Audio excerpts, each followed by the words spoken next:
Hi అండి, నేనైతే ఈ వీడియోలో మంచి రెసిపీ చూపించబోతున్నాను. ఏంటంటే పబ్బియ్యం అండి.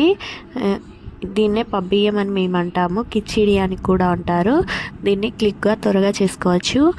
దీనికోసం ఆలుగడ్డ, పచ్చిమిర్చి, టమాటో, ఆనియన్, కొత్తిమీర తీసుకోవాలి. ఇప్పుడు ఒక టీ గ్లాసు కందిపప్పు తీసుకోవాలి. ఇందులోనే ఒక కప్పు మిల్ మేకర్ తీసుకోవాలి. ఇప్పుడు మనం గిన్నె పెట్టేసి అందులో ఒక 4 టేబుల్ స్పూన్ ఆయిల్ వేసుకొని అందులో జీలకర్ర, ఆవాలు, ఆనియన్ కూడా యాడ్ చేసి ఆ తర్వాత ఆలుగడ్డ ముక్కలు కూడా యాడ్ చేయాలి. ఆనియన్ కొంచెం పెద్దగా కట్ చేసుకుంటేనే టేస్టీగా ఉంటుందండి, అందుకే నేను పెద్దగా కట్ చేసుకున్నాను. మీకు నచ్చకుంటే చిన్నగా కూడా కట్ చేసుకోవచ్చు. ఇప్పుడు అందులో పచ్చిమిర్చి, మిల్ మేకర్ కూడా యాడ్ చేయాలి.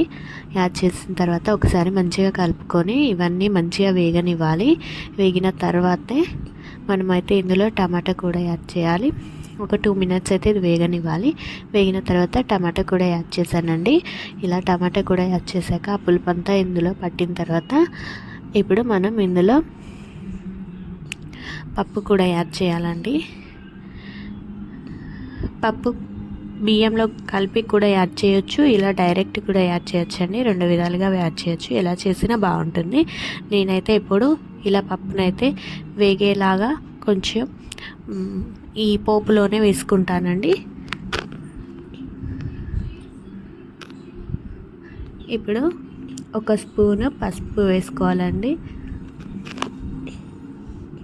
ఒక స్పూన్ పసుపు వేసుకున్న తర్వాత మొత్తం కలిపి నేనైతే బియ్యం డైరెక్ట్ వేసుకుంటానండి, కడిగి కూడా వేసుకోవచ్చు.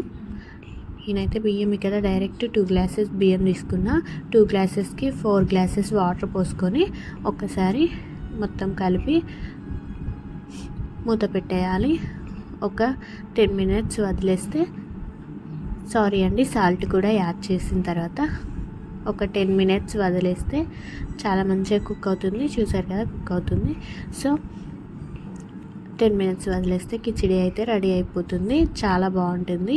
ఇందులో మామిడికాయ చట్నీ వేసుకొని తింటే ఇంకా చాలా బాగుంటుందండి. ఎవరైనా వచ్చినప్పుడు రెడీగా ఏమీ లేనప్పుడు వెజిటేబుల్స్ ఇలా చేసి పెట్టండి. చాలా అంటే చాలా బాగుంటుంది. చాలా టేస్టీగా ఉంటుంది.